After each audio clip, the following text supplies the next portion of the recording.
More of you, O Christ, less of me. More of you, O Christ, less of me. More of you, O Christ, less of me. May the words of my mouth and the meditations of all our hearts draw us closer to you, O God, our rock and our Redeemer. Amen. There's a saying amongst our 12-step friends, especially in Al-Anon, folks who have lived with or been the child of alcoholics or addicts. Sometimes you have to choose between being right or happy. And I think this psalm is speaking a bit to that. There's no question that everyone in this room at one time or another has been in a position where you knew what was right and you had no power to do anything about it. You might be in that position today. There might be things happening in your life or in the wider world that you know are just wrong. And you're left in this helpless feeling. Well, I think the psalmist knew all about that too, and had some advice.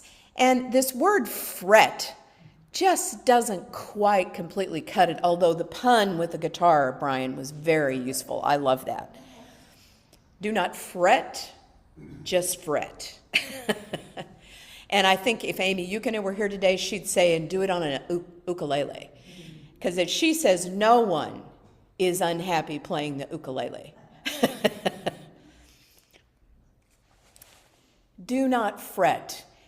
In the Hebrew, it's a bit more like, do not be upset. Do not be vexed.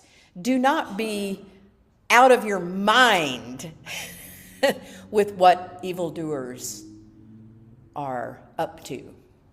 Or people who are just wrong and persist in it.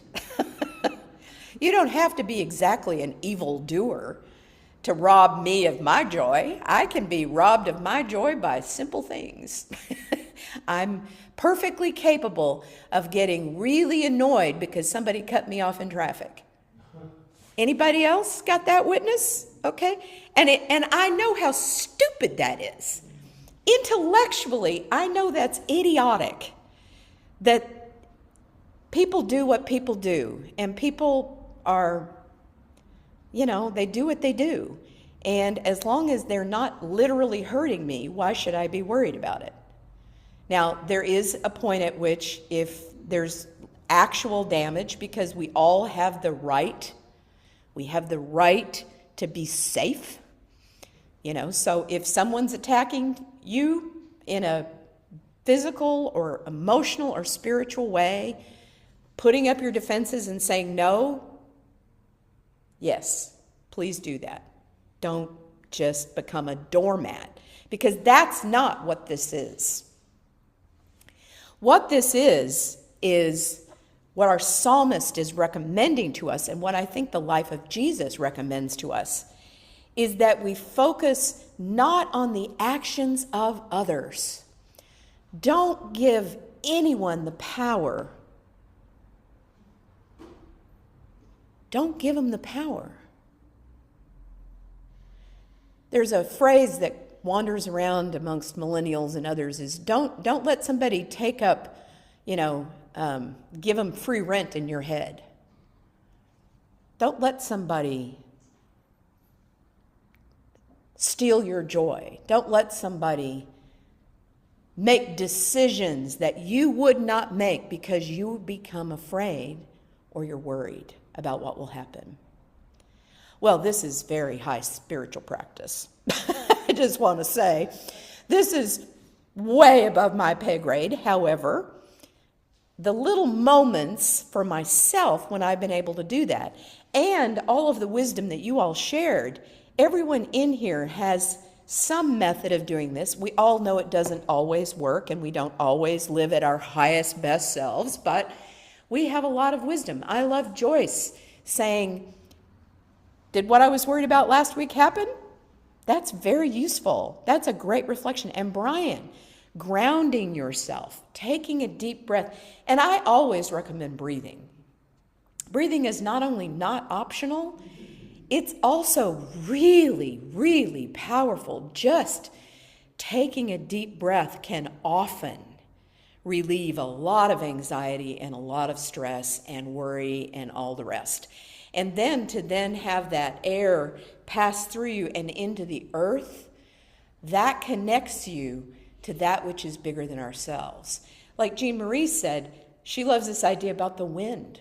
When you connect yourself to the earth or the trees or the things that are beyond our control but give us beauty and life. Yes. Terry, going to a sacred place and just being willing to be led around a sacred place and let go. Let go. So Jesus was good at all these things. The psalmist didn't know anything about Jesus. Let's just be really clear. This text predates Jesus by thousands of years, hundreds for sure, if not thousands. But Jesus knew the Psalms, prayed the Psalms like any good Jew, knew this text, no doubt, no way he didn't, and clearly had practices that showed taking this wisdom in. He often, and I am always moved by the ministry he was engaged in, he was always trying to get away to pray by himself, and usually failing miserably. But he knew he needed to. He knew he needed to. He needed to go up on the mountain. He needed to go out on the boat. He needed to get away from the crowds. And that's a great wisdom. This is not a culture, this culture breeds loneliness, but not solitude. And it's a huge difference between feeling alone and then being comfortable in solitude. Taking time to be in nature by yourself or in a sacred place by yourself and reflect.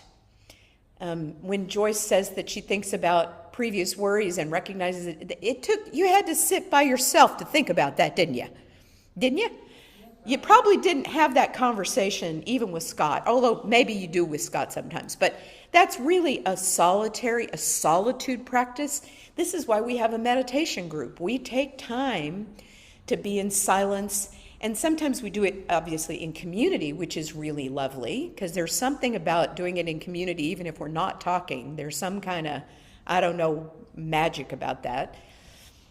But taking time to be with your thoughts, take time to notice what you're obsessed by, to notice what you're fretting about. Sometimes, and I admit this happens to me more often than not, I just feel kind of off and I don't know why. I don't even know what's bothering me. It may come out in a dream. It may come out in irritability. It may come out in some other way. But if I haven't had that solitude, that time to really notice something is bugging me, then it does come out in behavior that I'm not proud of sometimes, including just not useful. Like I just am off. I need to write an article for the newsletter and I can't because my brain just is occupied by something and I don't know why. So that solitude is, I think, one of the first spiritual practices that really helps us deal with our anxiety and our fretting and our anger and about these things. Second, look for the good news. Thank you, Randy. Look for the good news, and don't just look for the good news, but remember what good you can do. Stay on your path. I get it. Sometimes I'm not sure what the path is, and maybe you're not completely clear all of it. I mean, most of us are not completely clear all the time. There's usually stuff that's in flux, or we're in transition, or we're not sure exactly what the future holds. But stay with the practices you know are your practices, and do the things that you know are good for you. Some of this can sound just like your general practitioner. Sleep, drink, eat, take care of yourself, practice self-care, practice spiritual self-care. That might be the solitude I mentioned, but it could be that you need, I know for Colleen, she needs to go to the ocean fairly often. When she just spends a little bit of time watching the waves, such a difference. For me, music, listening to music. Alex, you'll probably appreciate this. When I was so depressed a few years ago that I had to go to Santa Fe for months, I listened to so much Max Richter that I think I can play it from memory. But Max Richter is one of my go-tos when I am feeling stressed. I can listen to his music. But I bet you've got your own, and we don't all have the same things. That's fine. I'm glad you like Max Richter. I figured you would. Which album? Oh, you know, I have made my own playlist, which I will share with you, of sort of my greatest hits of Max Richter. I'll share it with you. But all of them, really. There's none of them I don't love.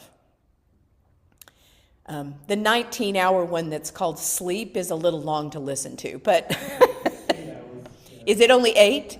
Yeah. It felt like 19. Yeah, he made that 8 hours because he wanted to trace a sleep cycle.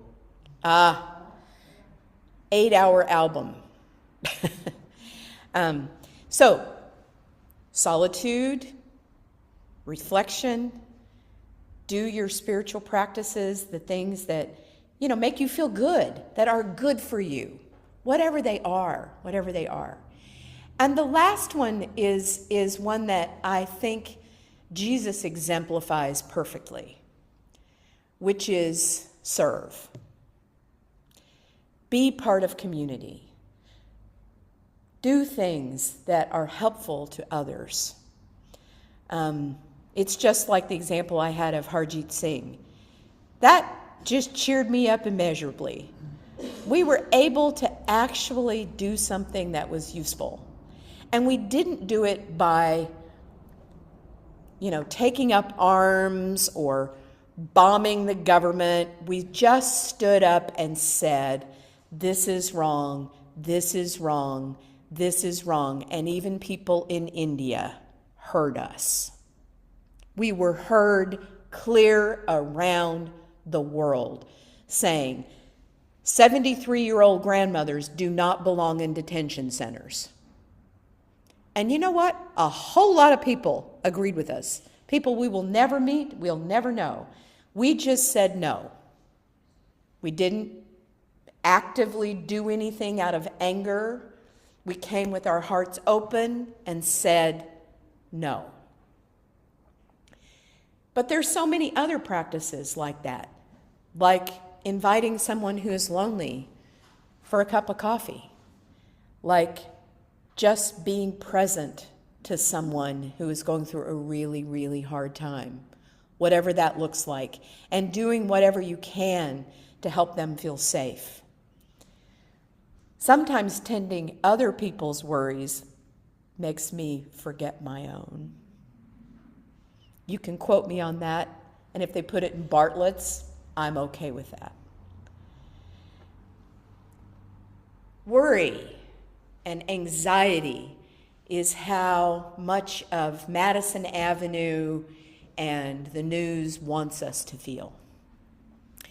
And that's exactly how certain politicians want you to feel. This is what Machiavelli 101 is. Get people upset and then divide them. And I'm not saying any particular party or person is better or worse at this. Everyone has done it at one time or another. It's how hierarchies of control are established. It can happen in churches, it can happen in small groups, and it can happen in societies. Get them upset, get them angry, divide them, and you will conquer them. But not if we refuse to be conquered. Not if we keep doing the good anyway. And that's what Jesus did. No matter what the Pharisees said to him, no matter what the Romans wanted to do, no matter what his dumb disciples threw at him, including Judas, Jesus just stayed on his path. He wasn't always successful. He lost his temper at times, which I find really comforting. Really comforting that Jesus cursed out a fig tree one day and said, "Rrr! You fig tree, you are bad." He actually picked up whips and went into the temple and said, "Really, stop it." But that wasn't his most effective work. His most effective work was when he stayed on the path of healing and teaching and encouraging those who had felt left behind. That's when he was most effective. But even Jesus messed up in this regard. Even Buddhists who have practiced non-attachment for decades mess up in this regard. So if you mess up, forgive yourself and move on.